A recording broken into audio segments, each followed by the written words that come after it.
La neumonía, como le refería, es una entidad que se da a cualquier edad. Esta sí es una entidad que va a afectar desde neonatos hasta adultos, ya mayores, premortem y lo que quieran. ¿Ok? Nos vamos a enfocar a las neumonías en la edad pediátrica. Las neumonías neonatales es una entidad muy grande que realmente no va a haber como, no creo que realmente les pregunten una neumonía neonatal, sería como pregunta más de un pediatra que va a ser neonatólogo, que va a hacer examen para ser neonatólogo. Realmente no es una pregunta como para ustedes, entonces me voy a enfocar más en lo que van a ver ustedes, porque sí, o sea, como médicos generales pueden ver neumonías en niños, ¿ok? Entonces, el tema. A lo mejor mencionaré el grupo de edad de recién nacidos, pero no nos vamos a enfocar en eso, sino, ok, entonces, ¿para qué? Luego no me digan, y la neumonía neonatal, porque yo con mucho gusto les hablo 3 horas de neumonía neonatal, me encanta, es un tema súper apasionante, pero no es el tema de hoy. Vamos a ver que, bueno, tiene múltiples etiologías, puede ser virales, puede ser bacterianas, o puede ser por micobacterias, incluso puede ser por hongos y parásitos. La principal etiología de las neumonías a esta edad, a la edad pediátrica, siempre va a ser viral, ¿ok? Entonces, por lo menos el 50% de las neumonías que se den a esta edad va a ser viral. Los principales virus que vamos a ver que afectan es el parainfluenza y el adenovirus, ¿ok? Puede estar dando también por el de influenza, rinovirus y citomegalovirus, pero en importancia o en frecuencia va a ser parainfluenza y adenovirus. Obviamente aquí vamos a apartarlo de la siguiente entidad, que es ya las bacterianas, que solo representan un 30% de las neumonías. Y bueno, si podemos ver por mucho, el Streptococcus pneumoniae y el Piógenes van a ser las principales bacterias que van a generar neumonía. Por eso tenemos diferentes, en nuestro esquema de vacunación, muchos virus y eso, y para el neumococo incluidos, porque es una de las principales causas o la principal causa bacteriana. Pero también el Piógenes, ¿ok? Estos van a ser gran positivos junto con el Staphylococcus aureus. Es raro, pero si se presenta es más severa, ¿ok? La neumonía por Staphylococcus aureus va a ser mucho más severa. El influenza, su incidencia ha bajado muchísimo. Ya no se ve tanta la incidencia. ¿Qué creen que se debe? A la vacunación, por favor. Siempre defiendan la vacunación ante todos estos neo-hippies medio locos que dicen que no debemos vacunar. O sea, porque realmente tenemos una urgencia epidemiológica, por ejemplo, enfermedades como sarampión, que ya habían desaparecido. Digo, vamos a ver el esquema de vacunación, pero así como anuncio, les digo, por favor, definan la vacunación ante todo. Si cualquier familiar o alguien les pregunta, la vacunación es súper importante. Están apareciendo enfermedades que ya ni siquiera conocíamos o ni siquiera hemos visto. Entonces, por favor. El Escherichia coli también pueden producir neumonía. Las pseudomonas, recuerden, pseudomonas. Siempre, en singular o en plural, es pseudomonas, ¿ok? Estos son más nosocomiales, intrahospitalarias, tanto el Staphylococcus aureus como las pseudomonas son intrahospitalarias. También tenemos por Mycoplasma pneumoniae, son aparte de las atípicas, Klebsiella, Chlamydia trachomatis, también parte de las atípicas, y el Pneumocystis carini, que es súper raro y es en la edad pediátrica realmente es raro que se presente. ¿Cómo lo vamos a clasificar? Bueno, existen diferentes clasificaciones. Una es la anatómica y va a ser de acuerdo a su extensión y elementos que están involucrados. Por lo tanto, lo vamos a dividir entre intraalveolar, lobar o segmentaria, y puede ser una bronconeumonía de focos múltiples. También tenemos la intersticial y especiales o mixtas. Vamos a ver cómo es cada una, ¿no? Entonces vamos a ver que la lobar o segmentaria, el principal agente va a ser el Streptococcus pneumoniae, está limitada a solo un segmento o lóbulo, digo, su nombre lo dice, entonces va a ser una neumonía que está limitada. Se conoce también con el nombre de bronconeumonía, ya realmente este nombre va casi prácticamente en desuso, mejor el nombre correcto es lobar o segmentaria. La etiología siempre va a ser el Streptococcus pneumoniae, pero cuando se presenta en focos múltiples, porque se puede dar en focos múltiples, puede presentar derrames pleurales y esto nos va a hacer sospechar en agentes como el Streptococcus aureus y principalmente porque es más agresivo que los otros agentes bacterianos, y si son menores de 6 años, en Haemophilus influenza. ¿Por qué? Ya sé que le estoy haciendo trampa, que les vamos a dar el esquema de vacunación después, pero quería ver si ya más o menos... Porque todavía no he completado el esquema de vacunación, ¿no? Entonces podemos todavía sospechar con más importancia, ¿ok? La intersticial generalmente es de origen viral. Si se dieron cuenta, vean la diferencia entre una lobar y segmentaria, que es de origen bacteriano. La intersticial, que va a ser de origen viral, va a ser en niños inmunocomprometidos. Podemos sospechar de Carini, pero es raro, es más común que sea viral. Y en menores de 3 meses tenemos que sospechar clamidia trachomatis, ¿ok?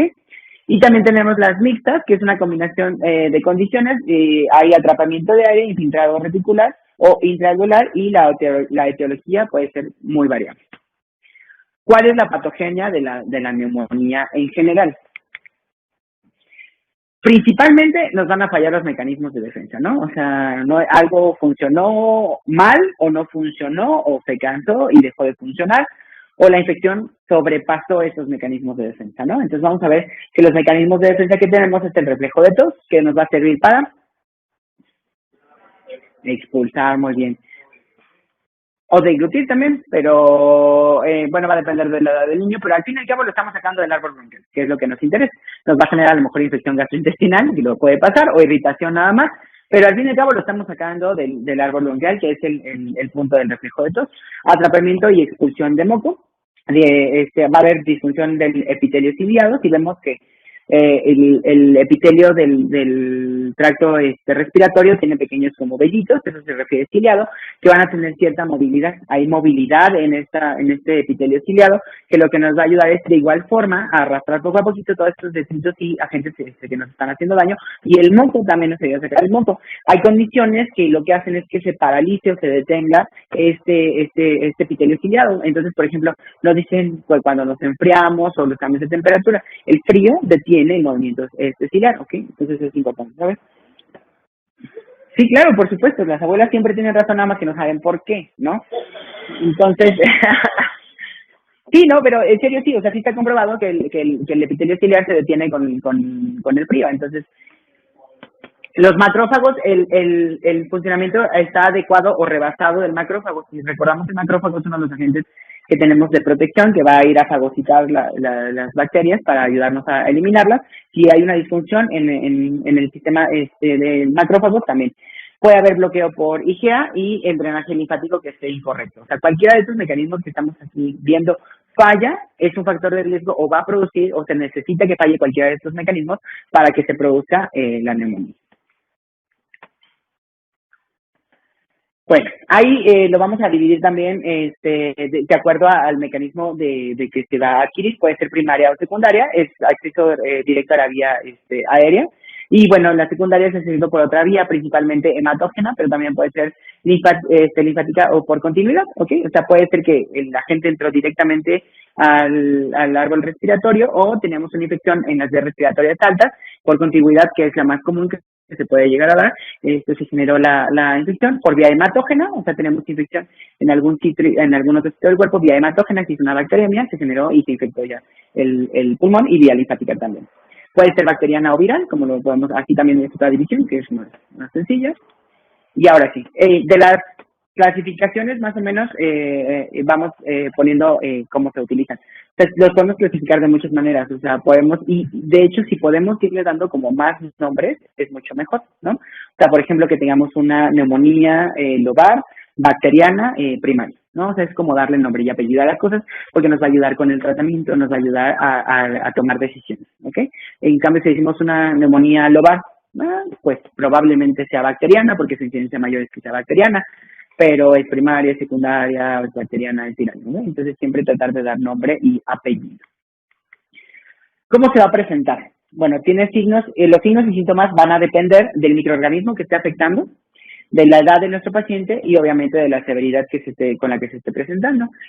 Uno de los principales datos que vamos a tener en nuestros niños es un síndrome infeccioso. Recordamos que es un síndrome de origen a determinar. Muy bien, a mí sí me pusieron atención. Muy bien, entonces vamos a ver qué es fiebre, hiporexia y ataque al estado general. Esto conforma un síndrome infeccioso. Recordando que, por favor, para que se considere fiebre es por arriba de 38.2 grados, ¿ok? Por abajo de esto no se considera fiebre. El término de febrícula sí se puede llegar a utilizar, o sea, hay literatura que lo utiliza, pero ya va en desuso realmente. O tiene fiebre o no tiene fiebre, ¿ok? Y bueno, también va a tener síndrome de insuficiencia respiratoria, ¿ok? Tos, disnea, aleteo nasal, polipnea, ¿Vieron la diferencia? Aquí tenemos polipnea, a diferencia de la bronquiolitis que tiene taquipnea. Son respiraciones igual rápidas, pero más profundas, porque estamos tratando todavía de compensar más. ¿Ok?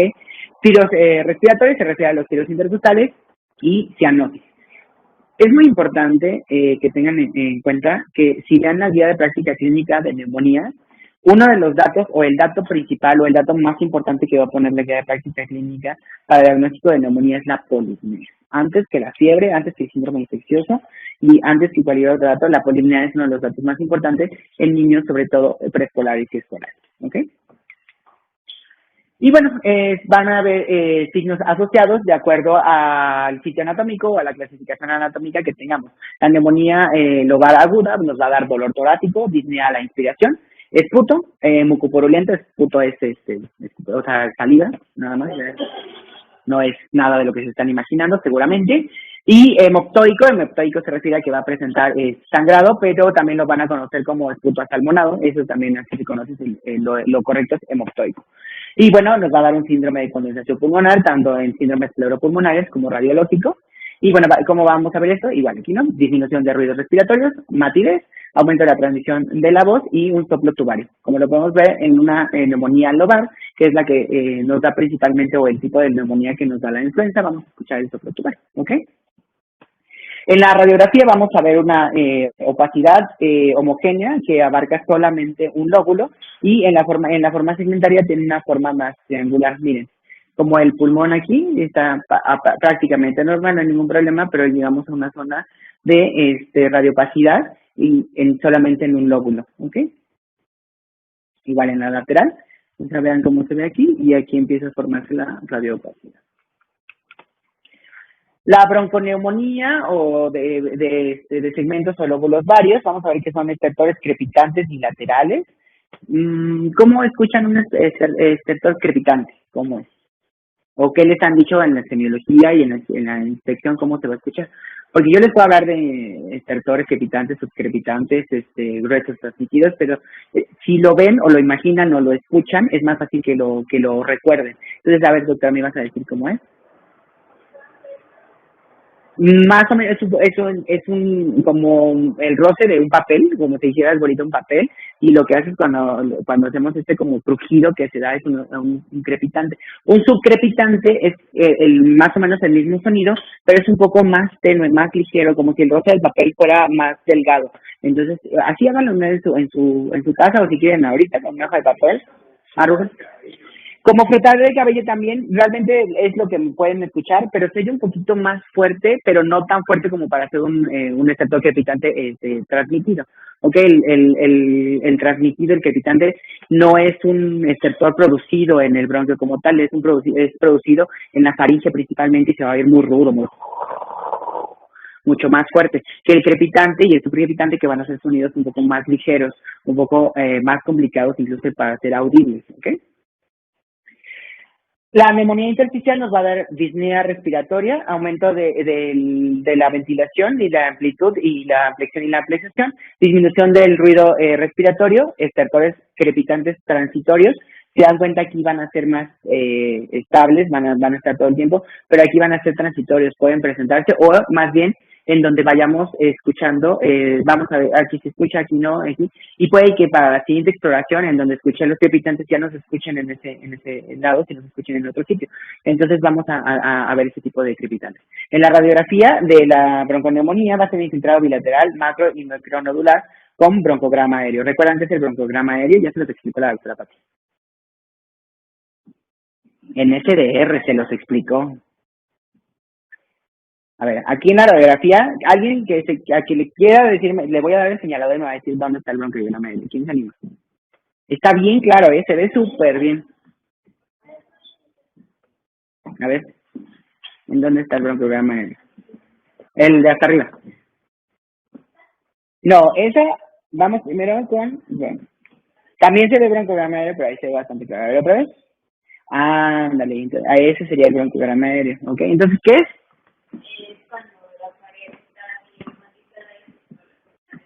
Son datos de atrapamiento de aire, ¿ok? Muy bien. Y en la neumonía intersticial es un infiltrado fino. Si vamos a ver, vean el infiltrado que tenemos aquí. es macro y micronodular. Vean este infiltrado más grueso, cómo se ve aquí, ¿no? Y vean aquí, por ejemplo, en la intersticial, cómo es un infiltrado mucho más fino. Desde acá empieza, es un infiltrado un poquito más pequeño, ¿ok? Puede haber zonas de atrapamiento de aire, igual se va a presentar con broncograma aéreo. Y miren, aquí se da el síndrome radiológico de radiofracción, que al igual que se puede dar el síndrome radiológico, que es precisamente todo este como disturbio o turbulencia que se ve como si tuvieran los pulmones. Vean esta parte de aquí también. Mira, todo este broncograma aéreo, ¿ya vieron? Se ve como si viéramos el árbol bronquial. ¿Ya vieron? Aquí se ve como un racimo de uvas. Ándale, así es más o menos como se va a ver. Y todo esto junto nos va a dar lo que es el síndrome de radiofracción en la radiografía. Digo, realmente distinguir entre una bronconeumonía y una neumonía intersticial puede llegar a ser muy complicado, a diferencia de, por ejemplo, una lobar aguda, ¿no? Una lobar se ve muy claro, ¿no? ¿Dónde está el sitio de condensación? Y aquí, bueno, vamos a tener un infiltrado bastante más difuso que se va a presentar en diferentes sitios del pulmón, pero es muy importante, por ejemplo, aquí en la bronconeumonía que tengan en cuenta que es bilateral, ¿ok? A diferencia de las neumonías, y la neumonía intersticial también va a ser bilateral, ¿ok? El neumotórax, miren que las neumonías pueden cursar con neumotórax, ¿ok? Vamos a ver igual el síndrome de pleuropulmonar neumotórax, que es hipomotilidad del lado afectado, va a haber desplazamiento contralateral de los ruidos cardíacos, el aire desplaza por completo la silueta cardíaca de la presión que está ejerciendo, entonces los ruidos cardíacos se van a ver desplazados, vamos a escuchar casi en la línea axilar media o axilar anterior.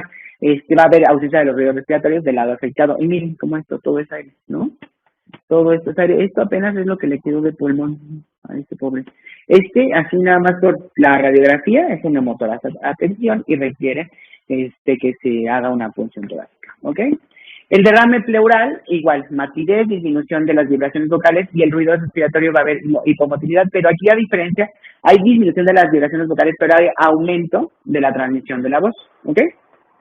Y bueno, va a haber hipomotilidad del emitor afectado, y vean cómo se ve, ¿ok? Completamente radio opaco. Este es un síndrome de derrame bastante claro, es un derrame no tan severo, es menos del 20%, entonces. En recién nacidos, como dije, se los voy a mencionar rápido. Los recién nacidos nos dan datos súper inespecíficos, o sea, realmente en el neonato es más complicado hacer el diagnóstico de neumonía. Uno de los principales datos son las distermias. Los neonatos no solamente hacen fiebre, hacen hipotermia y con una facilidad impresionante, y es un dato muy importante la hipotermia. De hecho, es un dato un poquito más relevante que la hipertermia, porque la hipertermia la podemos generar incluso nosotros mismos con las de calor radiante. Pero un niño hipotérmico, a pesar de que estamos brindando calor, es un dato de respuesta inflamatoria sistémica. Obviamente, bueno, no van a querer comer y van a presentar mucha irritabilidad. Es muy superficial, pero es mucho más complicada porque se parece a un niño con sepsis a cualquier otro nivel, ¿ok? Entonces, la sepsis neonatal puede ser dada por neumonía, entonces realmente es muy inespecífico, tenemos que hacer como muchos más estudios y revisar un poquito más a detalle al paciente. Pueden presentar, o cuando vamos a decir que tiene una neutropenia grave, cuando los neutrófilos, el recuento de neutrófilos es por abajo de 500 neutrófilos absolutos por milímetro cúbico. Pueden faltar los receptores y otros datos clínicos de la inflamación. ¿Por qué no se va a dar cuando tenemos una neutropenia grave estos datos de inflamación como tal? Porque la respuesta inmunológica ya no está funcionando, ¿ok? Ya no hay inflamación como tal. Hay una neutropenia que es de nuestro sistema inmune, lo que va a ayudar a que se produzca la inflamación. Entonces, por eso los datos van a ser inespecíficos y ya no de tanta inflamación, ¿ok? Diagnóstico diferencial. Aquí entramos a la parte divertida, ¿ok? Bronquitis aguda, estertores gruesos, insuficiencia respiratoria. Simplemente es estertores que se presentan. Laringotraqueitis, mira, como ven que también aquí la tenemos. Puede presentar disfonía, tos traqueal, estridor respiratorio, más estertores finos. Y bueno, y una complicación puede ser la bronconeumonía. Recordamos que una puede ser complicación de la otra, ¿ok? Tanto la neumonía puede ser complicación de la laringotraqueitis, como la neumonía puede complicarse con laringotraqueitis porque va a generar mediadores inflamatorios también. Entonces pueden encontrarse juntas. La bronquiolitis en lactantes bien nutridos que van a presentar disnea y sibilancias respiratorias. Forzosamente un niño con bronquiolitis tenemos que hacer diagnóstico diferencial de neumonía, sobre todo si hay datos de que vemos o que recuerdan que la bronquiolitis se presentaba raramente. Un síndrome que les dije que es diagnóstico de neumonía. No, los dos tienen polimnia, los dos tienen síndrome de dificultad respiratoria. Pero la bronquiolitis no va a presentar el síndrome inflamatorio, ¿ok? O sea, el síndrome inflamatorio va a ser una fiebre o elevación térmica muy disminuida y no va a tener tantos datos de infeccioso, no va a ser un niño que se ve tóxico, ¿no? Es el niño que digo, ay, este niño se ve podrido, casi, casi pobrecito niño. Pero se les ve, o sea, se le ve, tiene una coloración grisácea, verdosa, un niño que está infectado, se ve así como grisácea, verdosa, la cara, ya digo, cara triste, sin expresiones faciales, muy deprimido, y a lo mejor el estado de alerta no está afectado, pero sí el estado anímico, es un niño que está como triste, eso es más o menos como, vería como un estado tóxico. Y bueno, el asma igual no va a presentar fiebre, puede presentar disnea y sibilancias recurrentes, y bueno, hay que tener en cuenta que los niños asmáticos pueden presentar neumonías y bronconeumonías como complicación frecuente. Importante, pueden presentar acidosis respiratorias y hay que hacer diagnóstico diferencial con cuerpo extraño. Recuerdan que el diagnóstico diferencial de cuerpo extraño con laringotraqueosis le dije que era un inicio súbito. Vamos a suponer que en lugar de meterse un cacahuate, se estaban mordiendo la pulsera de mamá que tiene una Shakira milimétrica. No se va a ahogar, no se le va a ocluir la tráquea, estamos de acuerdo. Pero este cuerpo extraño puede llegar a la bronquial, se va a generar ahí, se va a quedar ahí y va a ser una reacción inflamatoria, ¿ok? Entonces va a generar inflamación, va a generar mediadores inflamatorios, va a haber liberación de interleucinas, macrófagos, toda la respuesta inflamatoria. Entonces no va a ser una neumonía infecciosa como tal, sí va a haber una inflamación del epitelio del bronquial, pero no va a ser secundario a una infección. Es un diagnóstico súper difícil, ¿eh? Realmente como que sospecharlo de primera intención o que la mamá seguro ni se dio cuenta que el niño se aspiró su pulsera o cualquier otro producto muy pequeño que llegue a pasar a la red bronquial. Y muchas veces podemos tomar radiografías y si el objeto es radiopaco, pues lo podemos llegar a ver, pero sobre todo en los cuadros repetitivos de neumonías que no mejoran a pesar de ya de tratamientos importantes, se hacen muchas veces las broncoscopías, entonces, y se encuentra el cuerpo externo. Incluso han sido causa de cirugía torácica. Laboratorios, ¿qué vamos a ver en los laboratorios? Bueno, aquí sí es importante y debemos tomar una biometría, sí nos va a ayudar. Vamos a ver que va a presentar leucocitosis con neutrofilia, ¿ok? Esto nos va a orientar a que sea bacteriana. Tómenlo con reservas, pero bueno, es lo que dice la literatura. Y puede ser, en la viral se va a presentar leucopenia y a pesar de que tenga leucocitosis, puede presentarse leucopenia o leucocitosis con linfocitosis. La literatura actual y los artículos actuales de las escuelas de neumología, incluso de infectología, refieren que darle valor tan importante como a que tenga una neutrofilia y que por eso va a ser bacteriana o que haya una linfocitosis y por eso va a ser viral, realmente han descartado y han desacreditado mucho esta teoría. Sí están descritos, la mayoría de las guías se refieren a eso, sí es una orientación, pero hay bacterias que pueden generar linfocitosis, pero también hay virus que pueden generar neutrofilia. Son raros, pero se pueden presentar, ¿ok? Entonces, sí, para fines de examen, ténganlo en cuenta, pero para su práctica diaria, llévenlo con receta. Ok, antígenos bacterianos a través de líquidos corporales, coaglutinación, puede ser por látex, ELISA o contra inmunoelectroforesis.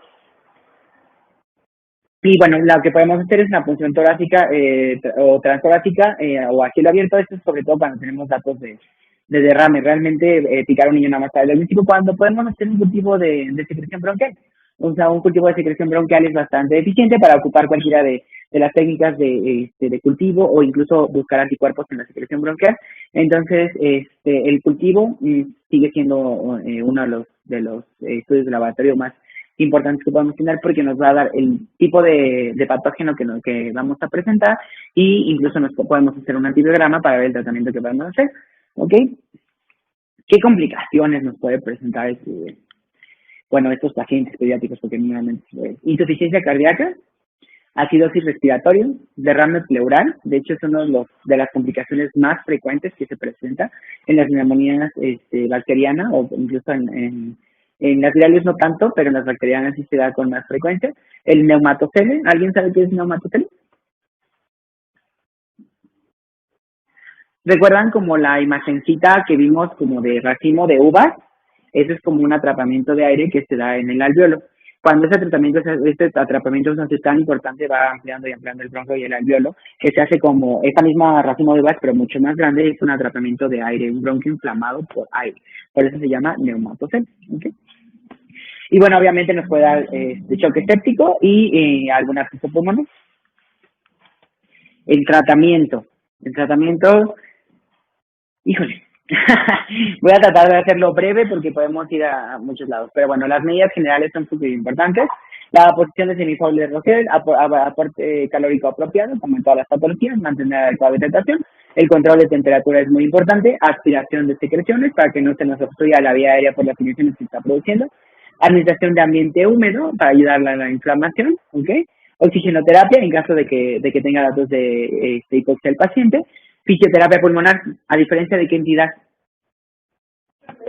de la bronquiolitis. Acuérdense que en la bronquiolitis es tanta la inflamación, el edema, que la fisioterapia pulmonar no va a ayudar tanto. Pero aquí en la neumonía sí nos va a ayudar a expulsar todas estas secreciones y detritos que está generando el pulmón. Y además, algo muy importante, recuerdan que los mecanismos de protección o de defensa del pulmón estaban afectados y uno de ellos era el movimiento ciliar. Entonces, con la fisioterapia lo que vamos a ayudar es a este movimiento ciliar que no está funcionando adecuadamente, como ayudarle, bueno, la ideal y la que más sirve es la vibratoria, ¿ok? Tanto en niños pequeños, grandes o la que sea, se puede dar la palmopercusión, pero son vibraciones demasiado fuertes, o sea, sí ayuda, pero la vibratoria es mucho más eficiente porque nos va a ayudar al movimiento ciliar. El cilio, el epitelio ciliar no se está moviendo, pero ahí está, o sea, no desapareció, no se aplanó, no nada, simplemente no se está moviendo. Entonces nosotros con la vibración ayudamos a que se mueva y hacemos como suplimos este movimiento ciliar, ¿ok?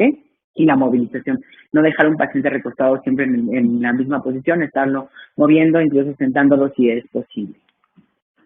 Vamos a ver qué medidas específicas que vamos a llevar con este paciente siempre, y lo ideal y lo que tenemos que buscar es especificar el agente etiológico. Por lo tanto, tenemos que hacer una clasificación anatómica, historia natural de la enfermedad, conocer la epidemiología, sobre todo en nuestra comunidad y de los sitios hospitalarios, la edad que tiene el paciente, presencia de enfermedades subyacentes o no, y el estado inmunológico. Eso nos puede ir haciendo como reduciendo nuestras opciones, ¿no? De los agentes etiológicos que podemos presentar. Y bueno, también tenemos tratamientos, obviamente el cultivo, ¿no? O sea, siempre que podamos cultivar el agente que estamos viendo, pues sería ideal. Pero, y también hay cultivos virales, ¿eh? O sea, créanme que sí se puede cultivar. No todos los hospitales, la mayoría de los hospitales públicos por lo menos no tienen cultivos virales, pero sí existen. Y bueno, no tenemos el agente etiológico como tal aislado, no sabemos, no tenemos cultivo. Sí, y no podemos retrasar hasta que tengamos los resultados de todos estos estudios el inicio del tratamiento, por lo que vamos a iniciar un tratamiento empírico. Y bueno, ¿cómo va a ser? Va a depender de la edad. En recién nacidos a 3 meses vamos a ocupar de primera elección. Aquí cuidado con el recién nacido, porque de primera elección en el recién nacido sigue siendo ampicilina y de hecho, amicacina porque es el que tenemos en México, pero el ideal es la gentamicina, ¿no? O sea, para el uso del recién nacido. Y las alternativas, ampicilina, amicacina, dicloxacilina, amicacina, ceftazidima, es ampicilina, amicacina, dicloxacilina, amicacina o ceftazidima, amicacina. Entonces aquí les digo, en recién nacidos, como es una literatura general que abarca todas las edades pediátricas, bueno, lo vamos a tomar en cuenta, pero en recién nacido, de primera intención, el empírico va a ser ampicilina, amicacina.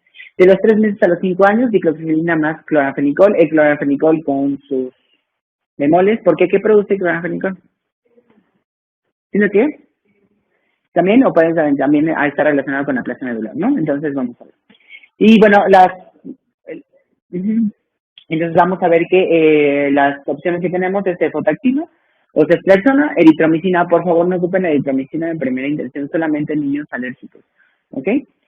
Vancomicina más cefotaxima o ceftriaxona, ¿ok? Y de 5 a 18 años, la penicilina. La verdad es que si somos muy estrictos, esto es como lo que está sugerido en las guías de práctica clínica y en la literatura, pero desde los antes de los 5 años podemos utilizar la penicilina. Desgraciadamente hemos hecho una resistencia bacteriana súper importante y los principales culpables somos nosotros. ¿Por qué? Porque damos amigdalina faringoamigdalitis, no es que me lo platiquen, lo he visto. He tratado pacientes que llegan al hospital, sobre todo cuando estaba como en pediatría, que llegaban con faringoamigdalitis, o sea, con amicacina. ¿Qué opinan de eso? Amicacina para faringoamigdalitis. Sí, no, ¿por qué? A ver, doctora, ¿cómo te llamas? No es para esta doctora. A ver, dinos. Sí, no, o por qué. No es crítica y créanme que lo hago porque son cosas importantes y que no solamente es para pediátricos, sino para otros. Sí, no, ¿por qué? ¿Cuál es el principal agente? Lo vamos a ver mañana, pero ¿cuál es el principal agente de la faringoamigdalitis?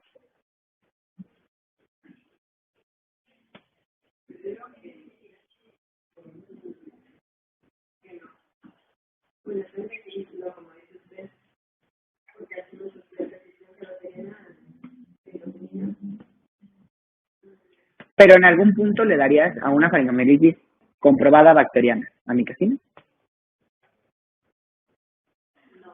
Bueno, ¿quién dice que sí? Levante la mano. ¿Quién dice que no? Ok, ya saben que soy bien preguntón. ¿Por qué? Bacteriana ya comprobada, ¿eh?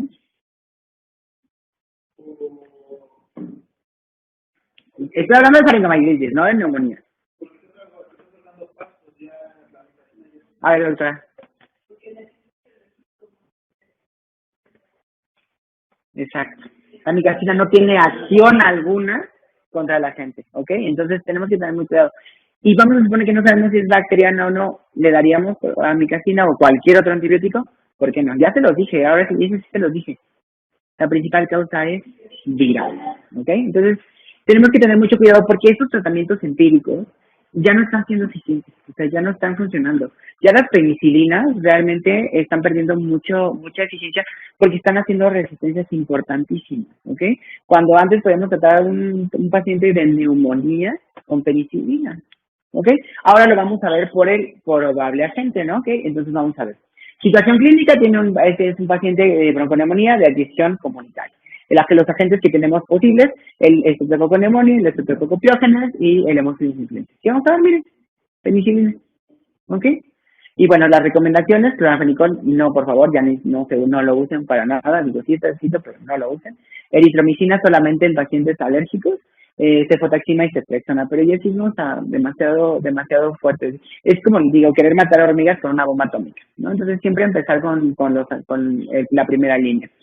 Si tenemos una neumonía de focos múltiples, por definición es una neumonía un poco más severa. El principal agente de la neumonía de focos múltiples es el Staph aureus y las enterobacterias. Entonces miren que vamos a hacer dicloxacilina y amicacina. Tristemente tenemos un montón de resistencia ya a la dicloxacilina por el Staph aureus. Entonces podemos ir a la segunda línea que es vancomicina, ¿ok? Si presenta derrame, es muchísimo más severa. Entonces vamos a ver que los agentes pueden ser estreptococo pneumoniae, Staph aureus o hemofilis influenza. La literatura refiere igual dicloxacilina, cloranfenicol, cloranfenicol un poquito de eso, y si no, bueno, en ocupar la cefuroxima. Las neumonías lobares, el estreptococo pneumoniae, la penicilina otra vez saliendo al rescate, igual las opciones van a ser las mismas. Si es por aspiración, es flora normal de la faringe, por lo tanto vamos a usar penicilina y nuestra única opción es agregarle amicacina nada más. Si es nosocomial, aquí es muy importante tener un poquito como de su detenimiento. Es nosocomial, lo ideal es que demos tratamiento de acuerdo a los agentes que conocemos ya de nuestro hospital, ¿ok? Los hospitales o todos los hospitales deberían tener por lo menos el conocimiento de qué agente es el más común. Tienen que tener en su departamento de epidemiología un reporte de los agentes más comunes para poder ocupar los antibióticos de acuerdo a eso, pero en la literatura general se refiere que el Staph aureus y las enterobacterias son las más comunes y de igual forma podemos ocupar dicloxacilina, amicacina o ocupar cefalotina y amicacina. Con sepsis en menores de un año, tenemos que sospechar en pseudomonas y enterobacterias, por lo tanto vamos a ocupar cefotaxima o ceftazidima más amicacina. Y bueno, ya en caso de que no funcionen, tenemos imipenem amicacina.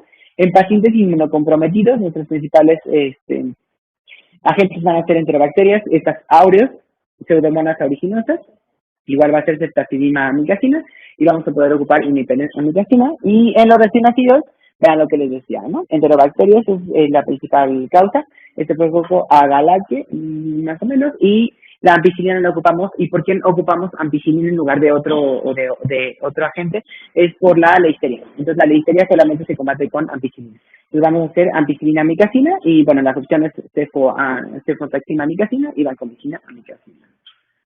El tratamiento de las neumonías también lo podemos hacer ya más específicos, de acuerdo al tipo de neumonía que estamos viendo, y bueno, igual el tipo de antibióticos. Aquí lo ideal es que si ya lo vamos a hacer según la etiología, ya tenemos un cultivo, pues tenemos un antibiograma, ¿no? Ya lo vamos de acuerdo a la resistencia y sensibilidad que tengan cada una de las bacterias. Y cómo vamos a manejar las complicaciones, bueno, la insuficiencia respiratoria, hay que asegurar el aporte adecuado de oxígeno. Los pacientes con PaO2 de menor de 40 milímetros y la PCO2 de mayor de 60 milímetros son candidatos a ventilación mecánica. Eso quiere decir que, como tiene insuficiencia respiratoria, tomamos una gasometría. Podemos hacer broncoscopía y para ver si tenemos broncoaspiración, para ver la resolución de atelectasias. Puede ser útil para identificación del agente etiológico. Podemos tomar de ahí el cultivo para hacerlo. Y en esto es lo que les decía de la broncoscopía. Pueden ser en los pacientes pediátricos, sobre todo recién nacidos y lactantes, malformaciones, ¿no? Del arco bronquial o alguna malacia, laringomalacia, broncomalacia o alguna que esté generando estos cuadros repetitivos, o el famoso cuerpo extraño, ¿ok? Si tenemos empiema, hay que hacer un drenaje por pleurotomía cerrada, y si es empiema loculado, hay que hacer toracotomía y decorticación. Y miren que sí acabamos antes de lo que esperaba. Muy bien. Neumonías es un tema muy complejo. Traté de darles como lo más necesario para ustedes. Verán que incluso las neumonías en el adulto van a ser muy diferentes. Cada grupo etario, recién nacidos, pediátricos, adultos, incluso geriátricos, van a tener sus diferentes presentaciones, ¿no? Son presentaciones muy diferentes. Pero más o menos la fisiopatología y la presentación clínica va a ser la misma. Sobre todo hacer los diagnósticos diferenciales a tiempo. Les comento en 2 minutos una situación que me pasó cuando era un experto residente de pediatría, que me tocó ir al servicio social de pediatría, y llego a mi servicio y me habla el doctor que estaba